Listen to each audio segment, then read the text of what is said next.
Hello friends, இது உங்கள் empty பாட்டில். Sun டிவில தினமும் மதியம் 2 மணிக்கு ஒளிபரப்பாயிட்டு வரும் சீரியல் இலக்கியா. இந்த சீரியல் 2022 வந்து தொடங்கினாங்க. இந்த சீரியல் தொடக்கத்துல பாத்தீங்கன்னா நான் பிரைம் டைம் ஸ்லாட்லயே நம்பர் 1 சீரியலா இருந்தது. அதாவது ஹிமா பிந்து இந்த சீரியல்ல இலக்கியா ரோல் பண்ணிட்டு இருக்கிற வரைக்கும் அந்த சீரியல் தான் நான் பிரைம் டைம் ஸ்லாட்ல நம்பர் 1 இருந்தது. அதுக்கப்புறம் சாம்பவி அவர்கள் நடிக்க வந்தாங்க. தொடர்ந்து இந்த சீரியலுக்கான டிஆர்பிங்கிறது குறைஞ்சு கொண்டே தான் வந்தது.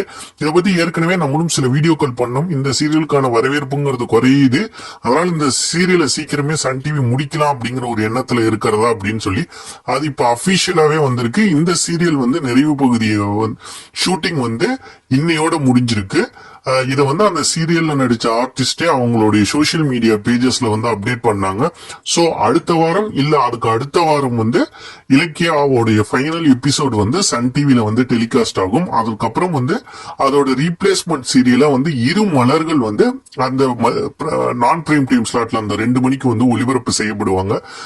இலக்கியா சீரியல் தொடக்கத்துல நல்லா போயிட்டு இருந்தாலும் அதுக்கப்புறம் அதோட கதைக்களம் ஒரே இடத்துல இருந்ததும் அந்த அண்ணன் தம்பி 2 பேரும் தொடர்ந்து ஒரே மாதிரியான பிரச்சனைகளை, அதாவது அந்த சொத்து பிரச்சனையவே வச்சு கிட்டத்தட்ட ஒரு 1.5 வருஷ காலம் அதே ட்ராக் வச்சு ஓட்டுனதுனால ரசிகர்கள் ரொம்பவே டிசப்பாயிண்ட் ஆகிட்டாங்க. அதனால இந்த சீரியல் எப்போ முடியும் தான் ரசிகர்கள் காத்திருந்தாங்க. சோ இந்த சீரியல் இப்போ ஒரு முடிவுக்கு வருது அப்படிங்கிறது உறுதியா தெரிஞ்சிருச்சு. இலக்கியா சீரியல் நிறைவு பகுதியை பாக்குறதுக்கு நீங்க ஆர்வமா இருக்கீங்களா?